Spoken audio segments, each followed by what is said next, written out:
Voilà, frères et sœurs bien-aimés, soyez les bienvenus pour cette conférence dont le thème a été très légèrement modifié. En fait, j'ai mis une question. Donc, je vous rappelle ce thème. À la lumière des prophéties mariales, comment être témoin de l'espérance face aux signes des temps? Alors, c'est un thème qui est un peu frustrant parce qu'il est tellement vaste que 45 minutes, c'est vraiment très court. On va simplement faire le début du commencement, l'introduction et de la première note de bas de page, quoi. Ensuite, c'est aussi un thème frustrant parce que moi, j'ai pas voulu traiter ce thème d'une manière liste à l'après-vert, du genre je copie, je fais un copier-coller de toutes les apparitions mariales que je connais et que je prends toutes les prophéties. Ça m'intéresse pas. Donc volontairement, le thème est passionnant et frustrant. Bah, c'est aussi ça aussi une conférence. Le but, c'est pas de vous gaver, c'est de vous nourrir et de vous donner faim. C'est ça, la grande philosophie. Alors, est-ce qu'on est en direct sur Radio Espérance? Eh bien oui, eh ben on peut applaudir les auditeurs Radio Espérance, mes amis. Bien sûr.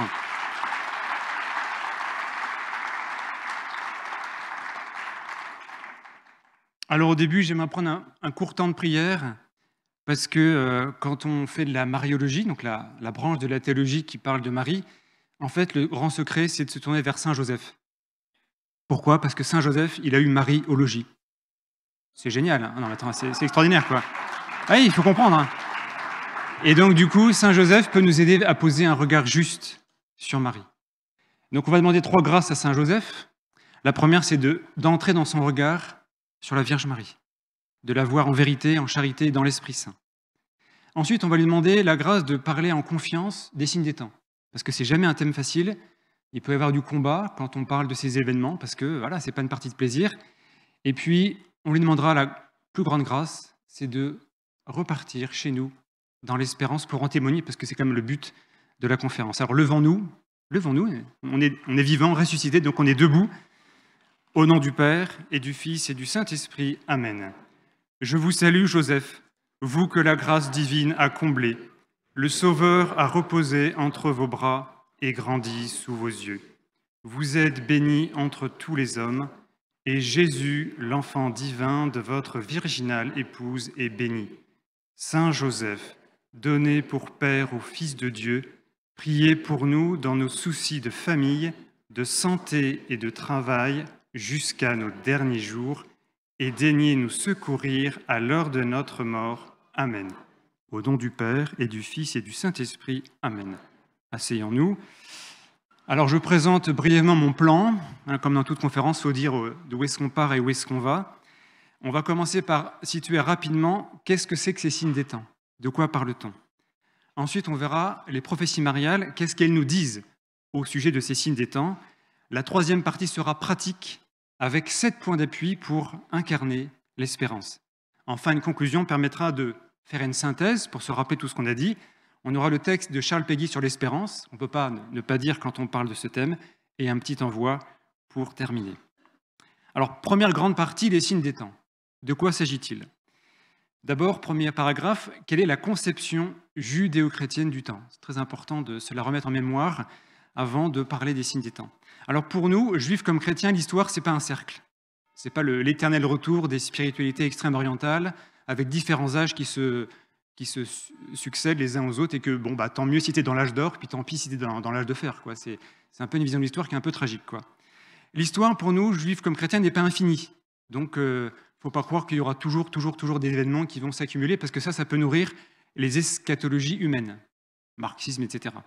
Donc pour nous, chrétiens comme juifs, l'histoire a un commencement, la création, elle a une fin, que nous on appelle le jugement dernier, et elle a une plénitude qu'on appelle l'éternité. Donc du coup, ça veut dire que l'histoire humaine, à un moment donné, c'est pas que le temps va arrêter de s'écouler, mais c'est que l'histoire humaine en tant que telle, on va arrêter d'accumuler des événements.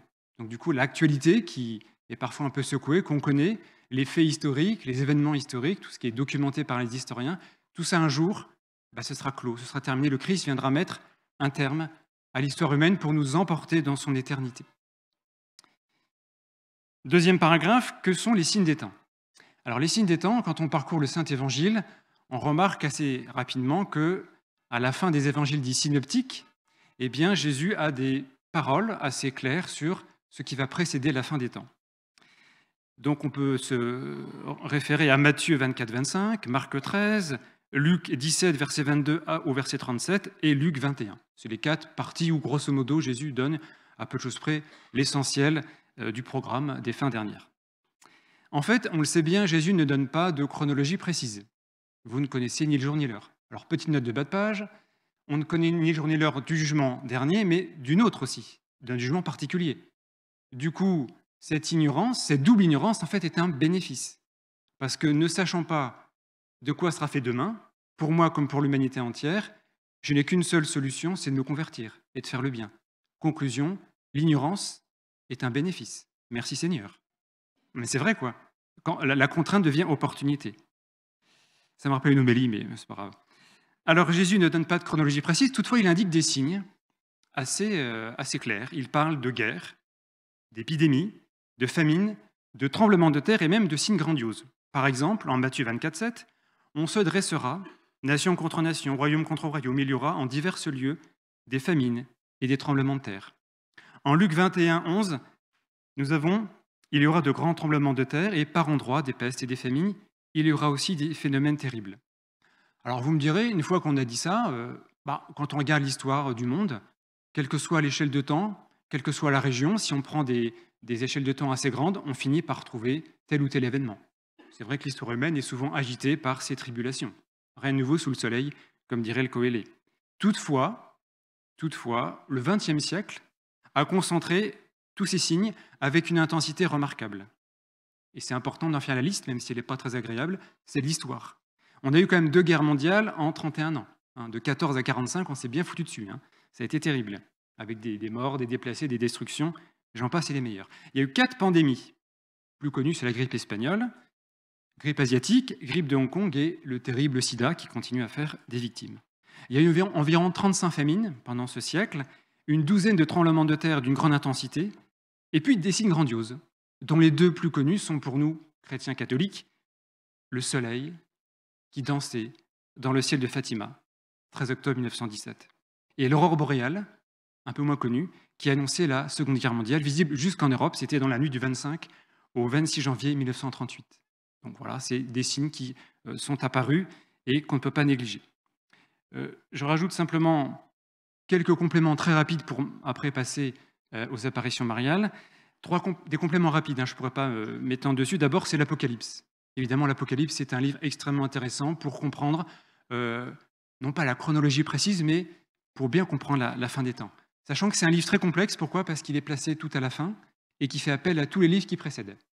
Donc je pense que c'est peut-être le livre le plus compliqué, parce que l'auteur a une culture biblique vertigineuse, et comme il est inspiré en plus, ça fait un texte extrêmement dense. Et en plus, c'est un livre liturgique. Donc ça veut dire que c'est un livre complexe, on ne peut pas le prendre comme ça, ex nihilo, on a besoin vraiment de l'étudier avec tout ce qui précède. D'ailleurs, dans la Bible, on ne peut jamais séparer un livre des autres, c'est la lecture dite canonique, on doit lire les livres dans le même esprit qui les a inspirés. Sinon, on commence à faire des erreurs. On peut aussi relire avec profit la 2e aux Thessaloniciens. Et là, c'est vrai que saint Paul dit des choses très précises sur ce qu'il appelle l'antéchrist, une personne qui viendra abolir la religion et devenir le sujet d'une religion humaine, et qui bien sûr ne tiendra pas. Enfin, on peut aussi lire le livre de Daniel, qui a aussi des prophéties tout à fait intéressantes. Je terminerai cette première section par aussi un signe des temps qui est déjà accompli, c'est le retour du peuple de Dieu dans sa terre.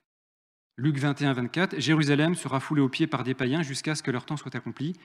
Et effectivement, le grand mystère, c'est que le peuple de Dieu, qui a connu la diaspora, contre toute attente, est revenu sur sa terre historique, ce qui était absolument inenvisageable à mesure humaine. Là aussi, comme on l'a dit tout à l'heure, Dieu est créateur, il peut faire des choses que nous, on ne peut pas faire.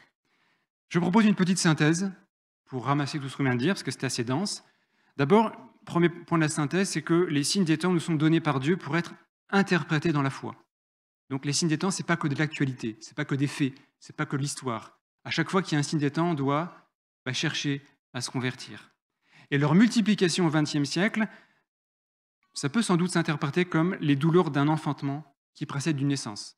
Donc ça ne veut pas dire que nécessairement, dans notre siècle, il va se passer des choses importantes, encore que notez qu'on n'est pas loin d'une date importante, 2033, le bimillénaire de la rédemption. Donc c'est peut-être qu'il va se passer des choses intéressantes autour de ces années. Deuxième point de la synthèse, devant les drames de l'histoire, il est impossible de rester de marbre.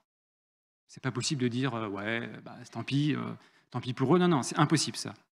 D'ailleurs, le Christ est très clair, en Luc 13, versets 3 et 5, il nous met en garde. Quand il évoque deux drames, enfin plutôt un drame qui lui est rapporté et lui, il en rajoute un autre, vous savez, ce massacre des Galiléens par un certain Ponce Pilate, et lui, il rapporte en même temps la chute d'une tour à Siloé, qui a emporté 18 personnes. Et le Christ, à chaque fois qu'il rapporte l'événement, dit « Mais si vous ne vous convertissez pas, vous périrez tous de même. » Conclusion, devant les signes des temps, si je ne me convertis pas, je serai emporté par le flot. Vous connaissez peut-être ce proverbe, alsacien je crois, « Seuls les poissons morts suivent le sens du courant. » Question, dans quelle direction j'avance? Je dis ça, je dis rien. Conclusion, non mais c'est vrai quoi, vaut mieux un saumon qui remonte le courant que de flotter le ventre en l'air quoi. C'est clair. Donc les tragédies de l'histoire doivent nous pousser à trois choses. La première, c'est la conversion. Ça, c'est le cœur. La deuxième, c'est la compassion. C'est l'intelligence. Et la troisième, c'est l'action concrète, c'est le corps. Conclusion, toute la personne humaine est impliquée devant les signes des temps. Elle ne peut pas rester les bras ballants et doit s'engager. Finalement, la conversion, vous l'aurez compris, est le début de la vie, de la vraie vie, de la vie éternelle. Grande parole bien connue de Deutéronome 30, 19. Choisis donc la vie pour que vous viviez, toi et ta descendance. Je passe maintenant à la deuxième partie, les prophéties mariales. Alors d'abord, première question, est-ce qu'on peut rappeler des généralités sur les prophéties? On pense souvent, et d'ailleurs c'est pas faux, qu'une prophétie concerne le futur. En soi, c'est pas faux. Mais il me semble qu'une prophétie concerne d'abord le présent. Le prophète est un homme ou une femme dans l'Esprit Saint qui est capable d'avoir une acuité très précise sur le présent. Et comme ce présent n'est pas ajusté à Dieu, il va le dénoncer. Et en dénonçant ce présent mal ajusté, il va inviter à la conversion et ouvrir deux voies. Les deux voies, c'est la grande thématique de la Bible. Il y a une voie qui mène à la vie, c'est la voie de Dieu. L'autre qui mène à la mort, c'est la voie de l'opposition à Dieu. C'est très simple. Hein. Et donc du coup, le prophète ouvre deux voies. Si vous vous convertissez, alors effectivement, vous allez connaître la vie, la prospérité. Et ce dont Dieu vous menace par ma parole ne va pas arriver, ou peut-être sera atténué. Des fois, c'est annulé ou atténué. Mais si vous ne le faites pas, vous allez tomber dans l'ornière. Du coup, le prophète ressemble à un panneau indicateur qui dit « Si vous avancez encore d'1 mètre, vous tombez dans le ravin ». Et donc, c'est à chacun de dire « J'avance ou je recule ». C'est très clair. Le prophète est là pour questionner la liberté. Il ne va pas décider à notre place, mais il nous force, il nous somme de choisir. Parce que ça aussi, hein, dans l'Évangile, on découvre qu'on ne peut pas ne pas choisir. Hein, le peut-être ben que oui, peut-être ben que non. J'aime beaucoup la Normandie, désolé, mais ça ne marche pas dans la vie spirituelle. Il n'y a pas de non-aligné. Hein. À la fin, il y a à gauche, à droite, le bien, le mal, le ciel, l'enfer. Hein. C'est très clair, il y a une distinction. Hein, les paraboles sur le jugement, elles disent clairement qu'à la fin, il y aura une distinction. Donc, il n'y a pas de non-aligné, de tiers exclus, de machin, ça ne marche pas, ça. Donc, il faut choisir et bien choisir. La bonne nouvelle, c'est qu'une prophétie est le plus souvent et presque toujours conditionnelle. Ça veut dire que normalement, elle est donnée pour nous convertir. Du coup, on a encore une planche de salut. C'est-à-dire que Dieu est bon. On aurait pu tomber dans l'ornière, mais Dieu a ménagé une petite glissière de sécurité. Et du coup, alors qu'on allait un peu droit dans le ravin, on a la possibilité de rétablir notre conduite. Donc on a encore une chance. Du coup, les prophéties sont d'abord des bonnes nouvelles avant d'être des choses sinistres, parce qu'elles nous aident à choisir la vie. C'est très important, ça. Donc une prophétie n'est jamais à prendre de manière négative, mais plutôt, encore une fois, on retourne la contrainte en opportunité de manière positive. C'est une bonne nouvelle pour qui sait la lire, évidemment. Deuxième paragraphe, quel est le lien entre les apparitions mariales et la révélation avec un grand R? En fait, la révélation est close avec la mort du dernier apôtre. Donc pour faire simple, on va dire que c'est Saint Jean qui a écrit l'Apocalypse, sinon on tombe dans des débats exégétiques infinis, mais admettons que c'est pour simplifier, que c'est Saint Jean qui, vers l'an 90-100, recevant l'inspiration sur l'île de Patmos, écrit le jour du Seigneur, puisque c'est le jour du Seigneur qu'il a reçu tout ça, il écrit son Apocalypse. On va faire simple. Eh bien, effectivement, vous aurez remarqué que dans toutes vos Bibles, dignes de ce nom, après l'Apocalypse, en général, il y a la table des matières, où il n'y a pas un autre livre. Donc, c'est-à-dire qu'on considère qu'il y a une clôture du canon biblique. C'est-à-dire qu'à un moment donné, l'Église a dit, ça, c'est la Bible. Même si, en fait, dans les faits, elle utilisait quasiment tous les livres à peu de choses près, surtout dans la liturgie, c'est un des critères pour que les livres soient retenus, eh bien, on n'a pas continué à rajouter à l'infini des livres, des écrits, des encycliques, etc. Du coup, pour nous, la révélation est close. C'est-à-dire que tout ce dont on a besoin pour être sauvé, c'est dans l'Écriture. Et aussi dans la tradition vivante qui déploie l'Écriture, on est d'accord. Mais donc, du coup, c'est-à-dire que la révélation avec un grand R, elle est close. et que Dieu lui-même est cohérent, il ne va pas rajouter des choses après. Toutefois, les théologiens distinguent les révélations privées de la révélation. Et les révélations privées, c'est donc des personnes qui reçoivent par inspiration d'un ange, de l'Esprit Saint, de la Vierge Marie, etc., de multiples canaux, des gens qui vont nous dire des choses. Ces choses ne vont pas se rajouter à la révélation avec un grand R, elles vont nous aider à comprendre un élément, elles vont nous renvoyer un élément, elles vont nous aider à déployer l'intelligence de la révélation. Du coup, la révélation, elle est donnée une fois pour toutes, donc elle est close, mais son intelligence ne cessera pas d'augmenter. Du coup, c'est-à-dire que les chrétiens, je ne sais pas quand est-ce que le Christ reviendra, mais admettons du 23e siècle, en sauront un peu plus que nous. Et que nous, on en sait beaucoup plus que les chrétiens du 4e siècle. Parce qu'effectivement, on a le bénéfice et du recul. Donc du coup 2000 ans de christianisme, c'est une bénédiction. Parce qu'on peut lire tous les écrits des saints depuis 2000 ans. En fait, c'est génial d'être chrétien en 2022, quoi. Amen, mais c'est vrai, quoi. C'est extraordinaire. Surtout qu'on a des moyens énormes, l'imprimerie, l'Internet. Alors que même dans les années 50, 60, l'accès à tous ces livres n'est pas forcément si évident. Alors que maintenant, c'est quand même beaucoup plus libéralisé. Donc c'est quand même une grâce, me semble-t-il, de vivre dans cette époque parce qu'on a accès quasiment sur une clé USB, ou deux peut-être, à tout le corpus du christianisme. C'est vertigineux, ça. Donc du coup, la Vierge Marie, quand elle apparaît, elle ne va pas rajouter des éléments à la révélation, mais elle peut nous aider à prendre conscience d'éléments qui ne sont pas ajustés. Donc elle vient là de manière pédagogique. Alors théoriquement, de manière totalement théorique, on fait une sorte de christofiction, mais ça peut peut-être exister, un catholique qui adhérerait à la foi de l'Église, mais qui ne reconnaîtrait pas les révélations privées, dont les apparitions mariales, ne serait pas hérétique. Ce serait bizarre, mais ce n'est pas interdit de ne pas donner son assentiment à une révélation privée, parce que ce n'est pas la révélation publique. Mais ce serait bien dommage, on est d'accord, franchement, passer à côté du lot, ce serait dommage. Franchement. Troisième question, que nous dit la Vierge Marie dans ses apparitions? En fait, il me semble que la Vierge Marie, quand elle apparaît, ici ou ailleurs, ne fait que déployer une toute petite parole qui est comme par hasard sa dernière parole rapportée dans l'Évangile. Tout ce qu'il vous dira, faites-le. C'est le dernier mot rapporté par l'évangéliste, donc Saint Jean, de la Vierge Marie. Et c'est donc une parole très importante, parce qu'une dernière parole, c'est comme un testament spirituel. Et du coup, la Vierge Marie, en fait, d'une manière étonnante, dans cette dernière parole, dit en fait tout ce qu'elle redira dans les apparitions mariales. Et les apparitions mariales ne font que déployer cette parole. Marie nous redit chaque jour, tout ce qu'il vous a dit, faites-le, quoi. C'est ça, en fait. Quand Marie apparaît, c'est pas pour faire joli, c'est pour dire, en fait, ce qu'il vous a dit, mon fils, c'est important, mais vous, c'est pas encore acquis, quoi. Donc, elle est là pour nous encourager, parfois pour nous corriger, parce qu'il y a des apparitions qui sont un peu plus délicates que d'autres. La salette, c'est pas facile, mais en même temps, à cette époque, il y en avait besoin. Donc, du coup, la Vierge Marie, quand elle apparaît, c'est pas pour faire joli. Les paroles de la Vierge Marie sont très diverses. Il y a des paroles de miséricorde, de compassion, d'encouragement, de mission, de bienveillance, etc.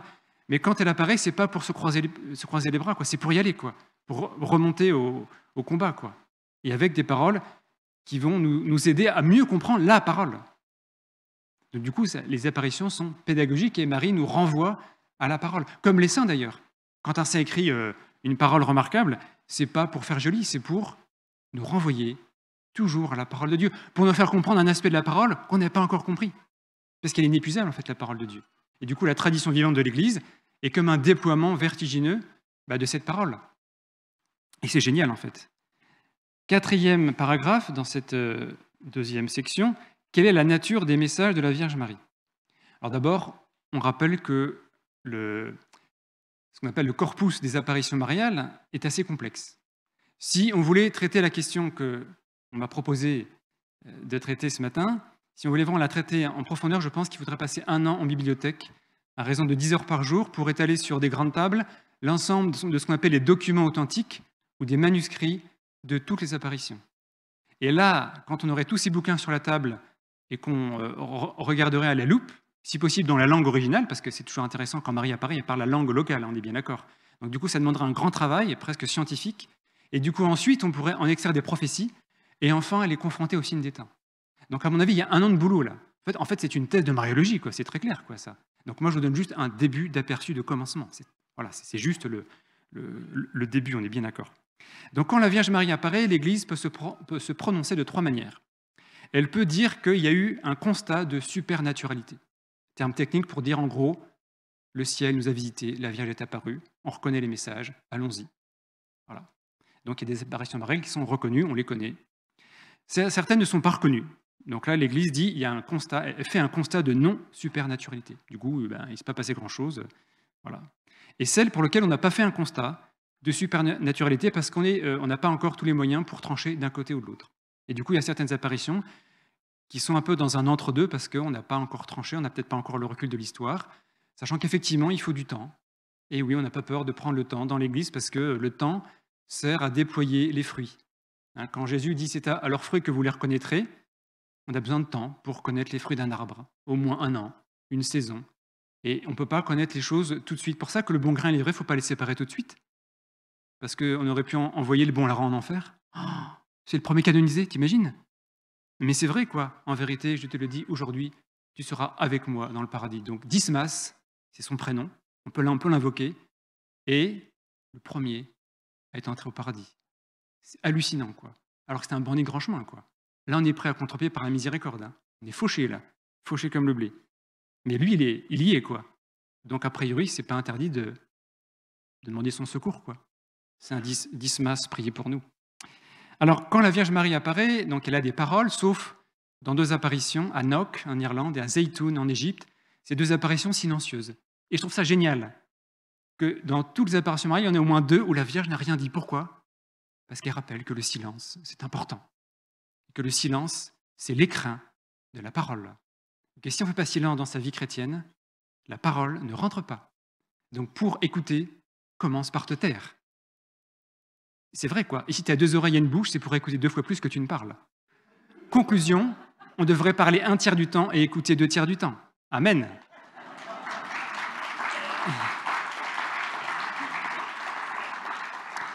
Du coup, voilà, c'est-à-dire que l'écoute, c'est pas rien, quoi. C'est hyper important. Donc, qu'est-ce que dit la Vierge Marie, à part les apparitions silencieuses qui sont un peu minoritaires, mais qui existent, et c'est important? On distingue le message, le secret, la prophétie. Le message, donc, c'est l'essentiel de ce que la Vierge Marie vient nous dire. Voilà, elle vient dire un message, alors, qui peut être effectivement, dans son ensemble, il peut y avoir des éléments qui sont un peu plus factuels parce que réservés à la personne qui voit les apparitions très bien. Mais toutefois, elle a souvent, et même le plus souvent, un message à nous communiquer, et le message ne peut jamais être séparé d'un contexte. Quand vous commencez à étudier les apparitions mariales, vous verrez que c'est toujours intéressant de s'interroger sur la période de l'histoire concernée. Et c'est-à-dire, qu'est-ce qui se passait dans le monde à cette époque, dans ce pays, dans cette région? Que se passait-il dans l'Église à cette époque? Et si on ne fait pas le lien, on perd déjà, à mon avis, pas mal d'éléments. On est déjà mal parti. Les paroles de la Vierge Marie ne sont jamais hors sol. Il y a toujours un contexte. Et même mieux, un contexte liturgique. Si on regarde les dates en détail, alors, entre parenthèses, depuis Vatican II, on a changé de calendrier liturgique, enfin, il y a des petites dates qui ont changé, mais n'empêche que la date liturgique donne aussi pas mal d'indices. C'est jamais un hasard. Par exemple, à Lourdes, on voit que ça colle presque toujours avec des dates importantes. Donc, il faut toujours faire ce travail de zoom. On ne peut pas sortir une parole de la Vierge Marie comme ça en disant « elle a dit ça ». Oui, ok, mais elle a dit ça dans une époque, dans un contexte. Donc du coup, ça nous aide à mieux comprendre le poids de sa parole. En même temps, quand la Vierge Marie dit une parole, c'est jamais réservé à une ère géographique. La Salette, vous ferez bien passer ce message à tout mon peuple. Sous-entendu, le voyant est censé transmettre le message à la catholica, à toute l'Église. Le parallèle se fait rapidement avec l'Apocalypse, quand Saint Jean reçoit au tout début, en chapitres 2 et 3, des messages à donner aux 7 églises d'Asie mineure. En fait, les 7 églises d'Asie mineure, parfois, c'est nous. Le lundi, t'es Pergame, le mardi, t'es Thyatire, le mercredi, t'es Sardes, le jeudi, t'es Laodicée, le vendredi, t'es les Romains, le samedi, les Thessaloniciens, et le dimanche, les Corinthiens. Donc, on a toujours à écouter ces messages, parce que même si, effectivement, les écrits sont contextualisés, Saint Paul qui écrit, Saint Jean qui écrit à des églises, c'était toujours dans un temps donné. Mais vu la profondeur de la parole, on n'a jamais fini de lire ces écrits, parce qu'on est toujours concerné par l'une ou l'autre situation.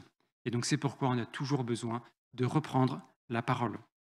Donc le message est reçu pour être communiqué et transmis.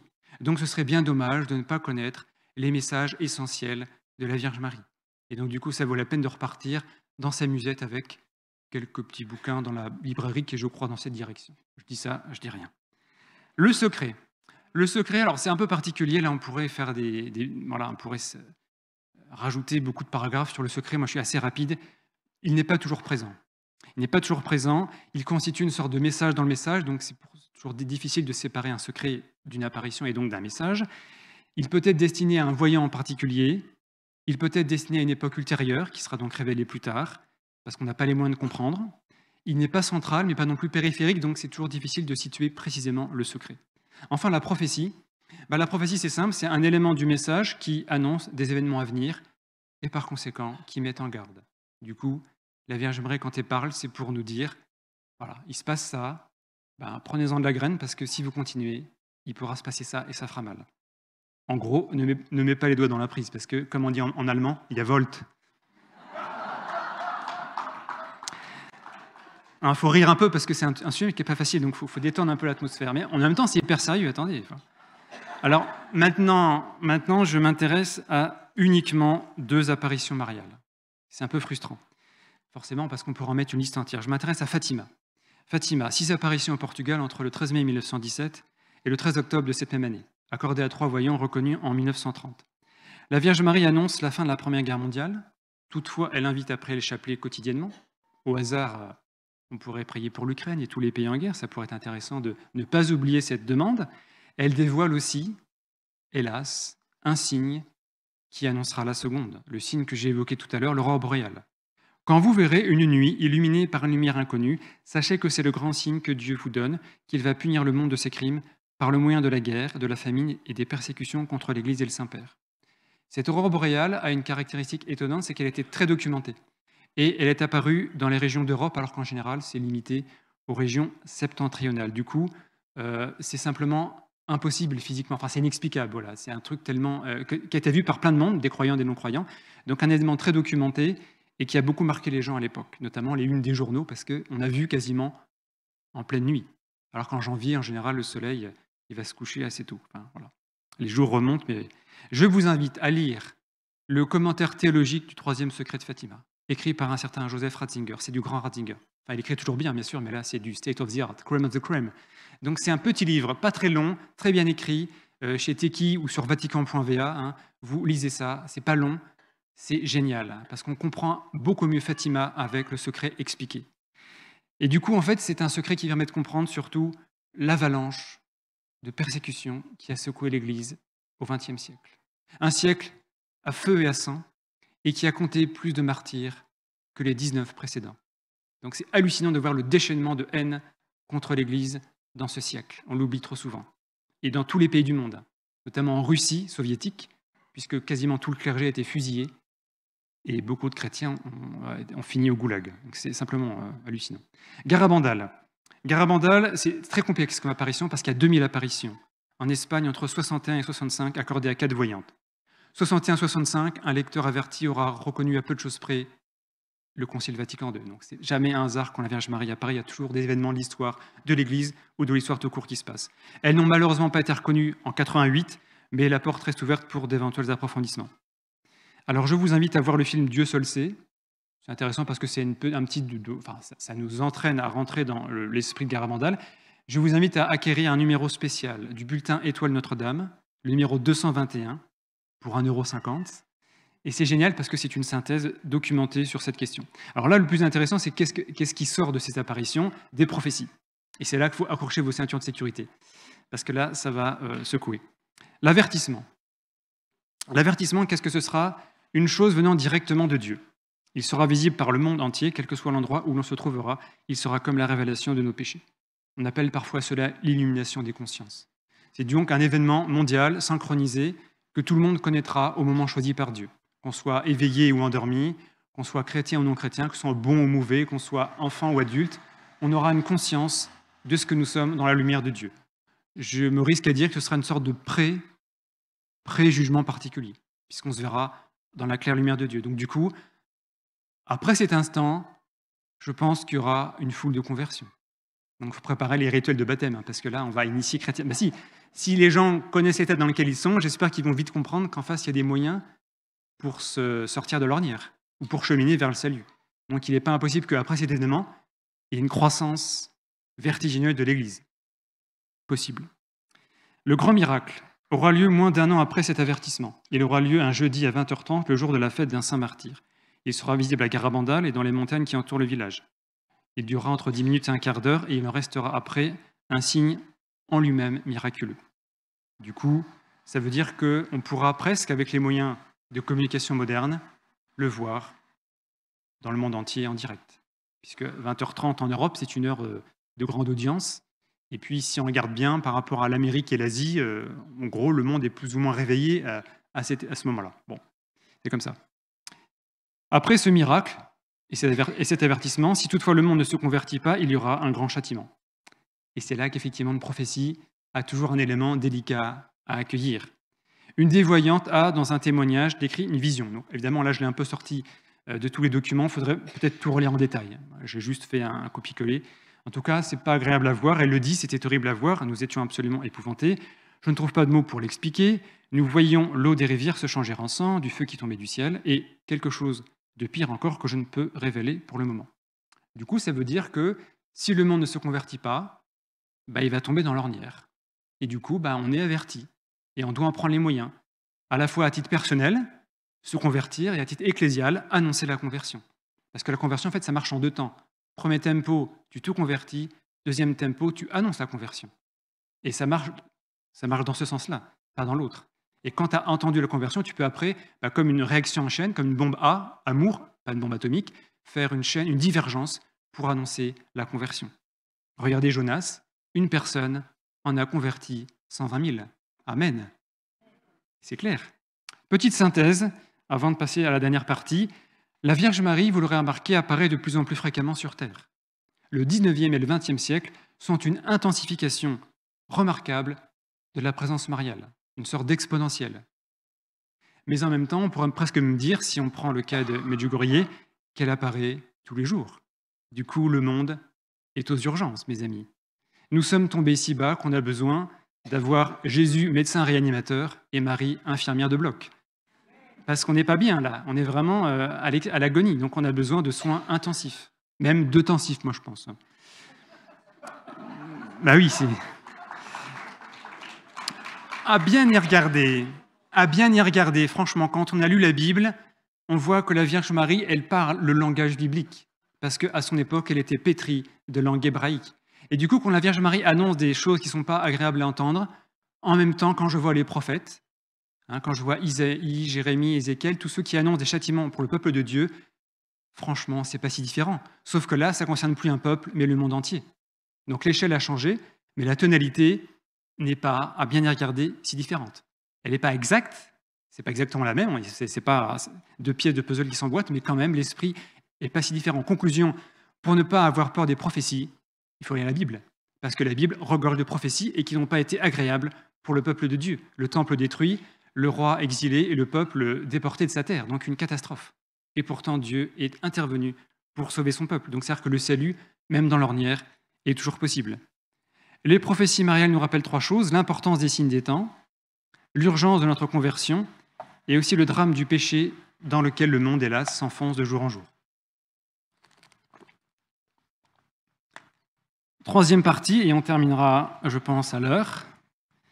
Une spiritualité de l'espérance. Parce que si on s'arrête là, on sort le mouchoir, là. Et là, on va dire comme Sainte Thérèse, on n'a plus que les yeux pour pleurer, quoi.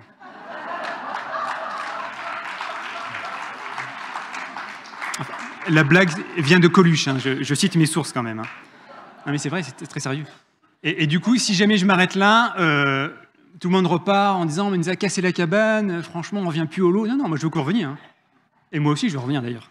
Donc je termine par un quart d'heure d'espérance. Eh ouais, et c'est le plus important. Une fois qu'on a descendu là, on va remonter la côte. Comme d'ailleurs pour le chemin de l'ange, c'est marrant, tu descends et tu montes. Amen, c'est génial, quoi. Mystère pascal, mort, résurrection. Enfin, franchement, c'est super, en fait, la vie.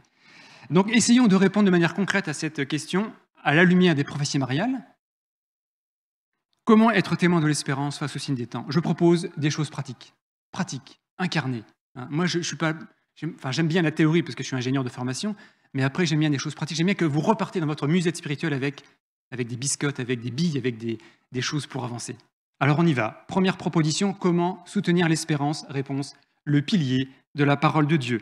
Car la Bible, mes frères bien-aimés, est le grand livre de l'espérance. Pour qui l'a lu une fois en entier, j'espère que c'est votre cas, il n'est plus possible de désespérer. Pourquoi? Parce que dans la Bible, des situations humaines désespérées, il y en a à tire-larigot. Au niveau d'un peuple, d'une famille, d'une personne, d'une communauté, ça n'arrête pas. Et Dieu passe toujours à travers ces ornières parce que rien n'est impossible à Dieu. Conclusion, quand tu as lu la Bible, tu ne peux plus désespérer, c'est impossible. Ou alors tu l'as mal lu, ou alors il faut la relire. C'est vrai, quoi. Du coup, Dieu interviendra toujours pour dénouer les situations. Ça suppose un peu de foi quand même.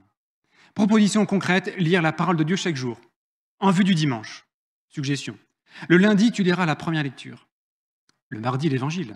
Le mercredi, tu t'intéresseras au psaume. Le jeudi, tu reviendras une deuxième fois à l'évangile. Le vendredi, tu écouteras la deuxième lecture qui souvent n'est pas la mieux aimée des 4 lectures. Et le samedi, une troisième fois, tu reviendras à l'évangile. Comme ça, le dimanche ou le samedi soir, tu seras les mains dans les poches pour écouter la lecture de la parole et tu comprendras enfin l'homélie du prêtre. Parce que tu auras pigé les 4 lectures. Donc voilà un truc très simple qui permet de regarder 3 fois l'évangile et une fois chacune des autres lectures. Et en fait, c'est très simple, en fait. La semaine est bien conçue, quoi. Tu as 6 jours et on fait de 3 et 3, quoi. Franchement, la pédagogie divine, c'est génial. I love it. Ensuite, comment ne pas manquer d'espérance? Réponse, ne jamais désespérer. Cette histoire va vous faire sourire, mais écoutez-la. Elle vient de Pierre Trévé. Dans ses paraboles d'un curé de campagne, tome 1, c'est génial. C'est vraiment surkiffant, je vous dis ça. Un jour, le diable avait fait organiser une foire exposition de toutes ses armes. Pendant 10 jours, des diablotins avaient aménagé des chapiteaux, branché des spots, déroulé des tapis, mis en place des stands et réparti toutes les armes du démon. Il y avait des armes pour toutes sortes de péchés et en particulier pour les 7 péchés capitaux. Des armes incitant à l'orgueil, à l'avarice, à l'envie, à la colère, à l'impureté, à la gourmandise et à la paresse. Quand les armes n'étaient pas exposées, les diablotins avaient pensé aux commandes, des montagnes de catalogues, de cassettes vidéo, de disques compacts et même des disquettes et des CD-ROM. Parenthèse, Internet n'existait pas à l'époque, donc c'est pour ça qu'il n'a pas dit. Les prix étaient tous affichés. Mais dans cette exposition vente se cachait un mystère. Dans une vitrine, on pouvait voir une toute petite clé, dorée, magnifique, dans un écrin rouge. Mais il n'y avait pas le prix. Et même une étiquette portait cette mention hors de prix. Cependant, un visiteur intrigué insiste, il veut savoir, prêt à payer le prix fort.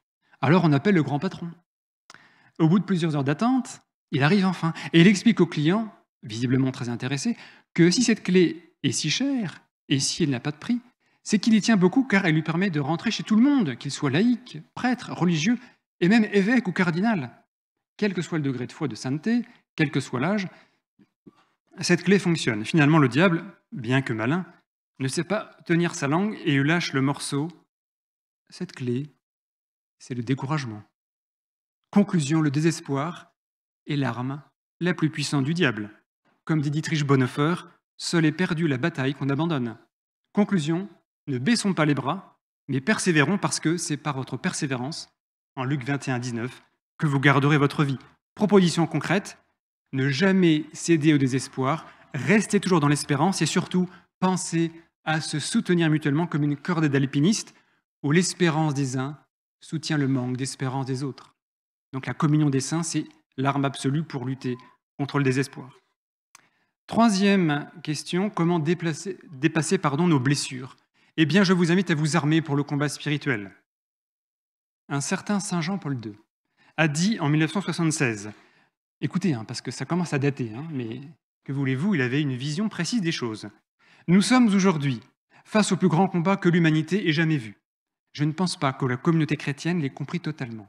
Nous sommes aujourd'hui devant la lutte entre l'Église et l'anti-Église, entre l'Évangile et l'anti-Évangile. 76, c'est fou. Proposition concrète, je vous invite à dévaliser l'armerie céleste. Chacun doit pouvoir trouver chaussure à son pied, même les 1000 pattes.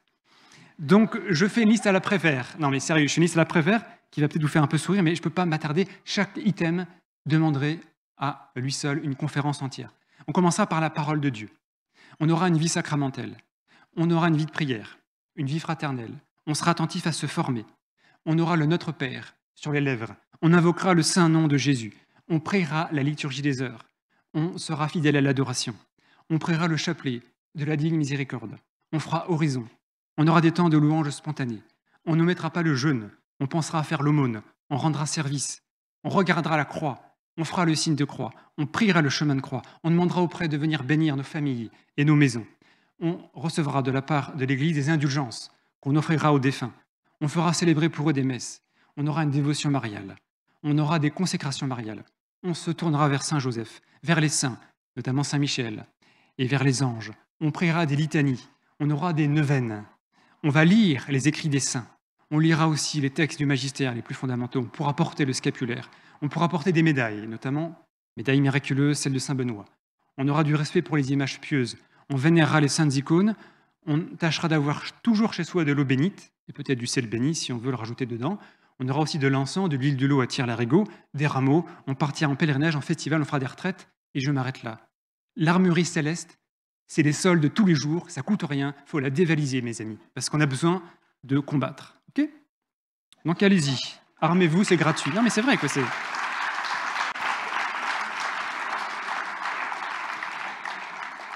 Quatrième question, quel est le cœur de l'espérance ? Réponse, la vie eucharistique. La messe est le sacrement qui soutient le plus l'espérance chrétienne, elle annonce la mort du Christ, célèbre sa résurrection et attend sa venue dans la gloire. Et du coup, je vous invite à vous unir autant que faire se peut à la messe quotidienne. Ce n'est pas possible pour tout le monde parce qu'il y a des questions d'horaire, de distance, de disponibilité de prêtres. Mais quelle est la leçon spirituelle numéro 1 du confinement ? C'est qu'on peut communier spirituellement. Et ça, c'est à redécouvrir, mes chers amis. On peut aussi ouvrir un carnet de gratitude ou un carnet de kiff. Quand on est jeune, on dit « Oh, c'est surkiffant le lot, c'est génial, quoi !» Non, non, les jeunes parlent comme ça. Après 18 ans, tu changes de vocabulaire. Et bon, nous, on n'a plus de 18 ans, on parle de gratitude. Donc, carnet de kiff pour les plus jeunes, carnet de gratitude pour les plus anciens. Et chaque soir, on écrit religieusement les quelques grâces de la journée. Et on rend grâce pour telle ou telle chose. Par exemple, aujourd'hui, on a eu une belle messe, il a fait beau, on est monté au col de l'Ange. Voilà, on note quelque chose, pas des milliers, mais... Et du coup, aux heures sombres, on ouvre au hasard son carnet de gratitude et on dit quand même, il y a des foutus quarts d'heure, mais il y a comme des sacrés bons moments quand même. Hein. Et du coup, ça nous redonne de l'espérance, un sourire au lait qui fera 3 fois le tour du visage. On aura la pêche, la niaque, la frite et la banane. Tout ça à la fois. Eh oui, c'est ça. Du coup, note de bas de page, l'espérance repose sur la mémoire. Si tu n'as pas de mémoire, tu ne peux pas avoir d'espérance. Du coup, ça veut dire que la source de l'espérance et la mémoire, du coup, c'est-à-dire que nos aînés, eh ben, faut se tourner vers eux parce qu'ils peuvent nous donner beaucoup d'espérance, parce qu'ils ont traversé des choses qu'on n'a pas connues. Conclusion, comme disait le pape François, c'est que les personnes âgées sont la sagesse d'un peuple. On applaudit les personnes âgées. Très fort, si c'est vrai.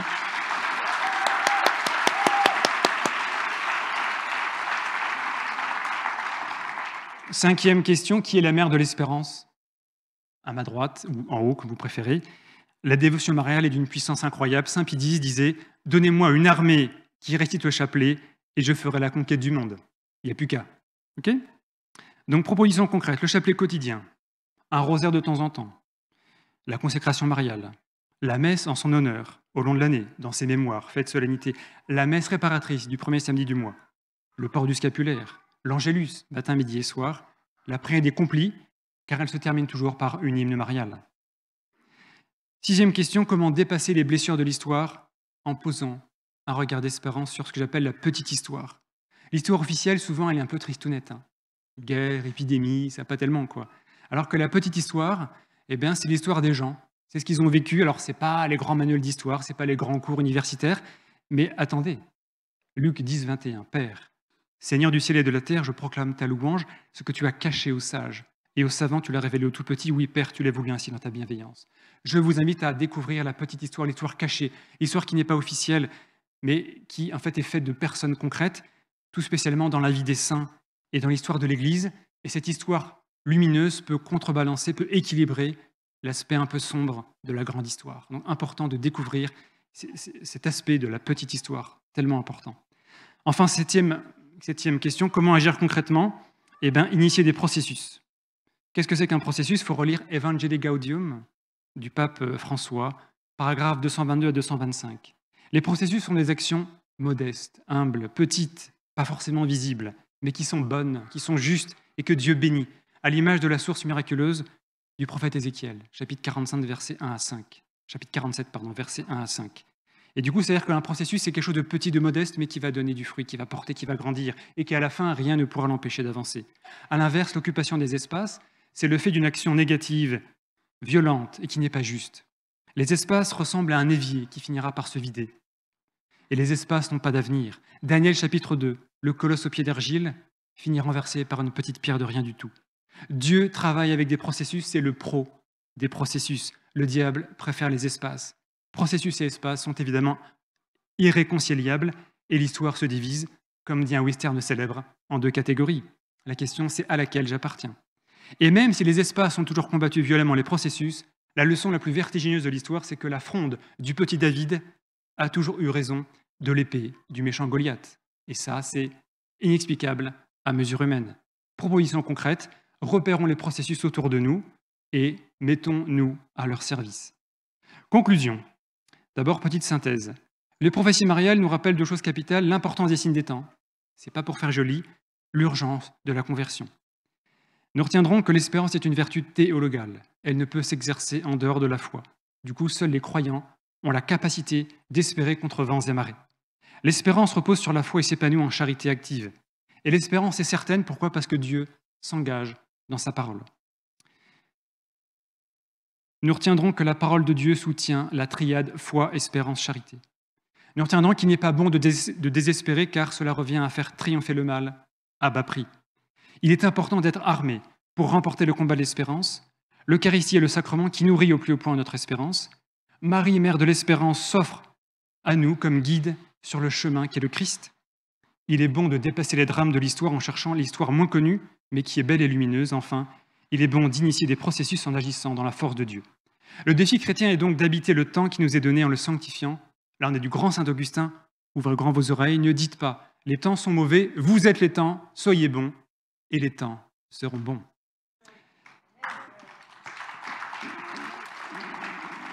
On passe maintenant à un petit texte assez rapide, La petite fille Espérance, qui est assez bouleversant. La foi que j'aime le mieux, dit Dieu, c'est l'espérance. La foi, ça ne m'étonne pas, ce n'est pas étonnant. J'éclate tellement dans ma création. La charité, dit Dieu, ça ne m'étonne pas, ce n'est pas étonnant. Ces pauvres créatures sont si malheureuses qu'à moins d'avoir un corps de pierre, comment en aurait-elles point charité les unes des autres ?